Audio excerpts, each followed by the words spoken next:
Hey there, friends! Welcome to LearnEnglishPodcast.com, the channel where we explore practical English while leveling up our everyday lives. I'm Wason, an American English teacher with 15 years in the classroom, and I'm thrilled you're tuning in. Hi everyone, I'm Lydia, and I'll be asking the questions so you can hear clear, natural answers. Quick reminder, if our pace feels a little speedy, just tap the settings wheel and slow the playback rate. Comfort first, learning second, right? Absolutely. Today we're breaking down a full day's routine, morning, afternoon, evening, and night, showing how tiny habits translate into happier living and sharper English. I'll share my strategies, vocabulary will pop up along the way, and we'll practice questions American speakers really use. Sounds great, Wason. Listeners, grab a notepad if you like. I'll pause throughout to highlight key phrases, and I'll model questions you can try with friends. Ready to start at sunrise?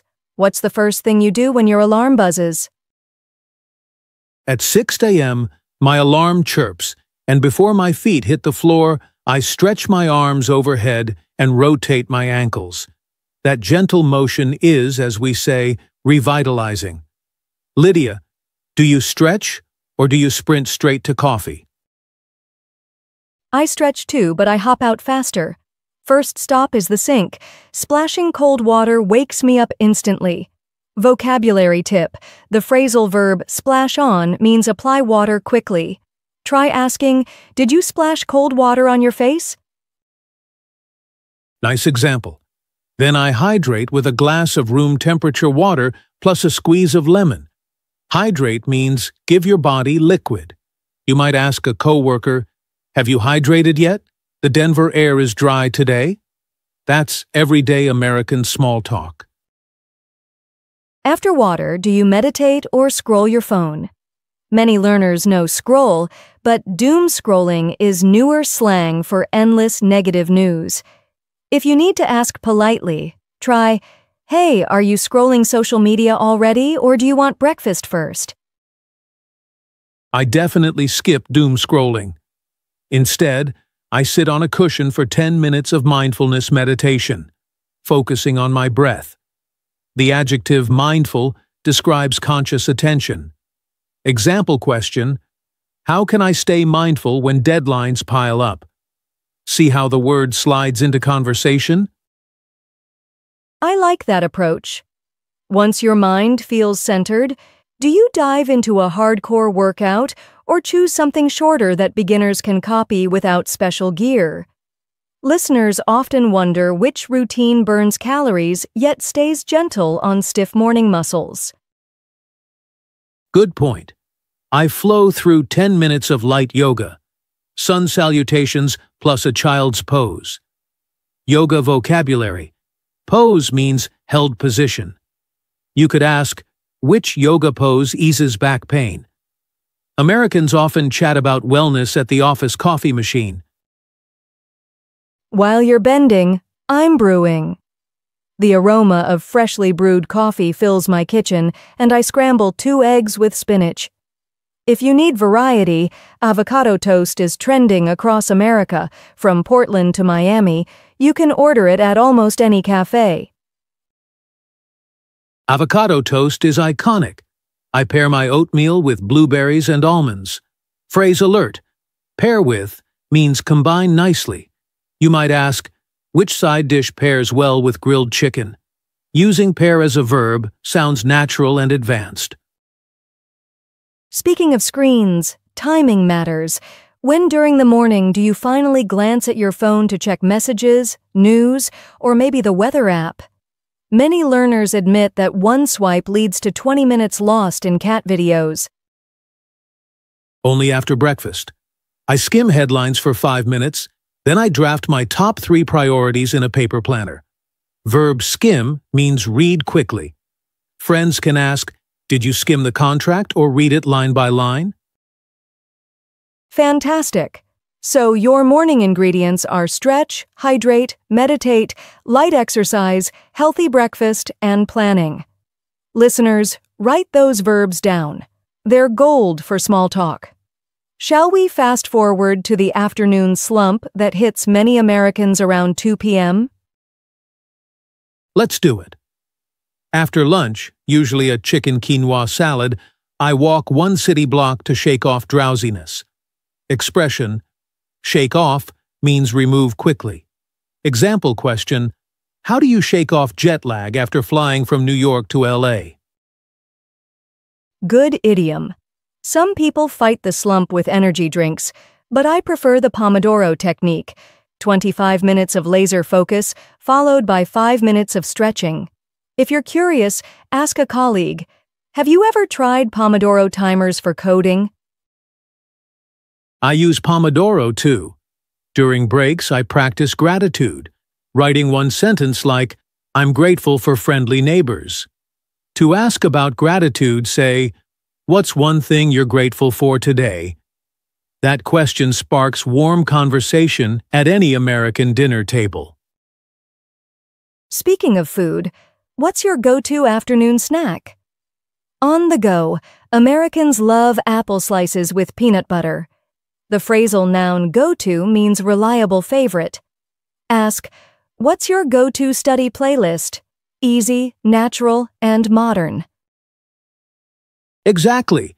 I nibble mixed nuts. Then I refill my water bottle because staying hydrated prevents brain fog. Brain fog is a casual way to describe mental fuzziness. Ask, does sugary soda give you brain fog during lectures? Great connection. All right, productivity is humming, water is refilled, and spirits are high. Before we shift gears to the evening wind down, let me drop a quick reminder for anyone who just joined the stream. You're watching a video on learnenglishpodcast.com. If you're multitasking, glance at the screen, hit like, and keep enjoying the show. Okay, Wason, evening starts when many Americans clock out at 5. What happens next for you? First, I close my laptop and review unfinished tasks, migrating any leftovers to tomorrow's list. Verb migrate usually describes birds or data, but here it means move tasks. Question model, should we migrate that meeting to Friday? Americans love calendar verbs. Nice verb twist. After migrating tasks, do you launch into a workout or choose a gentler way to decompress? Maybe guitar practice, deep breathing, or journaling about the day. Some listeners struggle even pronouncing decompress. Stress the third syllable, decompress. Practice aloud now. I decompress with a 20-minute walk through my Houston neighborhood. Being outdoors lowers cortisol, our stress hormone. Use the phrase lower cortisol when you discuss wellness. Example, does yoga lower cortisol more than jogging? After movement, dinner calls. Tonight I'm roasting salmon with broccoli. Verb roast equals bake at high heat.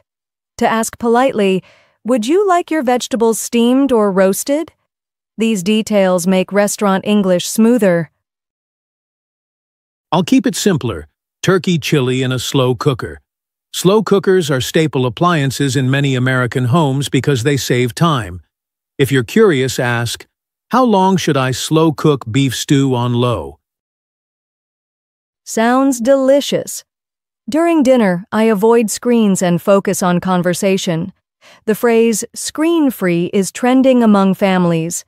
You might ask friends, want to have a screen-free game night on Saturday? It's a growing movement nationwide. After dishes are washed, a chore I actually enjoy, I read nonfiction for 15 minutes. Tonight's book is about financial literacy. Term literacy here means competence, not reading ability. Ask, how can I improve my digital literacy without formal classes? Good vocabulary.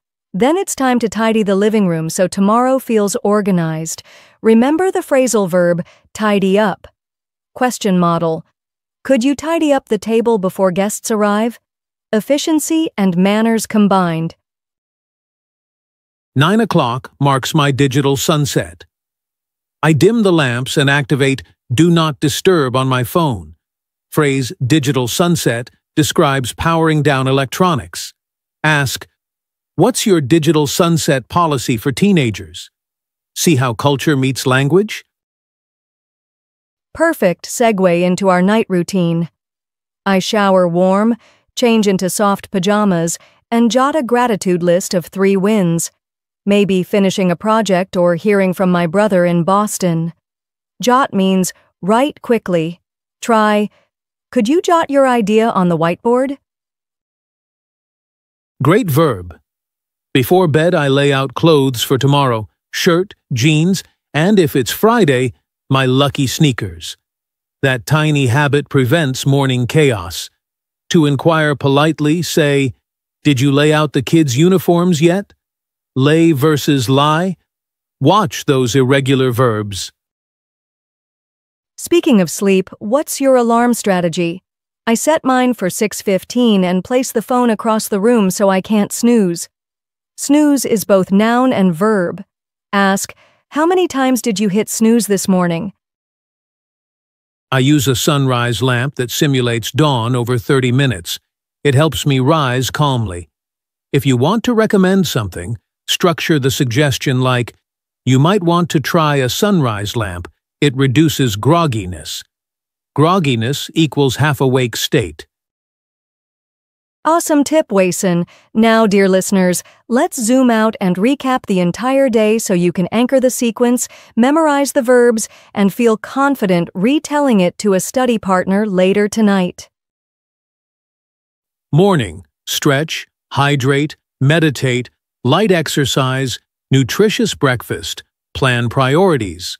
Key verbs, stretch, hydrate, meditate, skim, prioritize. American question patterns, have you hydrated yet? Or, what priorities top your list today?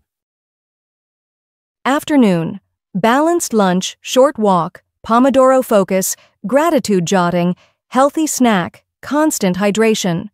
Terms, slump, shake off, go to, brain fog. Sample question, how do you shake off the afternoon slump without caffeine? Evening, task review, decompress walk, mindful dinner, tidy up, and a splash of reading. Vocabulary chest, migrate, tasks, decompress, screen-free, literacy. Sample conversation. Should we migrate unfinished chores to Saturday or decompress first with a short sitcom? Americans weigh options aloud like that. Night, digital sunset, warm shower, gratitude list, lay out clothes, sunrise lamp, and a sleep-friendly room. Keywords, dim, jot, snooze, grogginess. Try asking, what helps you dim distractions before bedtime? And if you snooze, how groggy do you feel? If you stitch those habits together, you'll craft a happier, more productive day, and you'll gain versatile English verbs, phrasal verbs, and idioms Americans use daily. Remember, language lives inside routine. Exactly. Practicing vocabulary inside real actions cements memory. Pick one new word, maybe revitalizing, and use it 3 times today. Text a friend, write a diary entry, say it aloud while cooking. And don't forget question forms. Americans love open-ended starters like, how do you?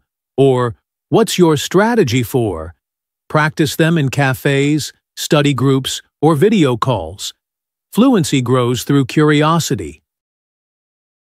Quick pronunciation tip. The vowel sound in focus is like the O in go, not like the A in father. Say it with me. Focus.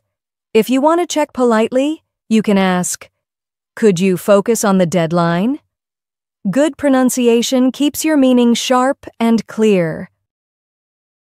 Another handy intonation trick. When Americans ask yes-no questions, our pitch rises at the end. Did you hydrate? For open questions like, how do you stay mindful? The pitch falls. Record yourself and compare. You'll hear the rhythm immediately. Grammar Spotlight. Notice how Wason used present simple for routines. I stretch, I meditate. Present simple signals habit. If you want to ask about frequency, choose adverbs. How often do you meditate? Easy but powerful for daily conversations. Last vocabulary gem: sustainable. A sustainable habit is one you can maintain long-term. Example: drinking 8 ounces of water at sunrise is sustainable. Challenge: write one sustainable English habit in the comments and commit to it for 7 days. Well, that wraps up this episode of LearnEnglishPodcast.com. We covered routines from sunrise stretches to sunset gratitude, plus a toolbox of everyday vocabulary and questioning skills. If you enjoyed these practical tips, smash the subscribe button and ring the notification bell so you never miss a lesson. Your support lets us create more free content for ambitious learners like you.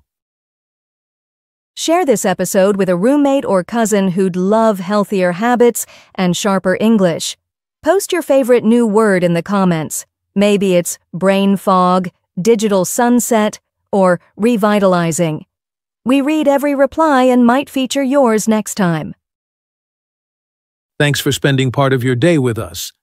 Until next time, keep learning, stay positive, and remember, every small step in your routine is a giant leap in your English journey. See you soon on LearnEnglishPodcast.com.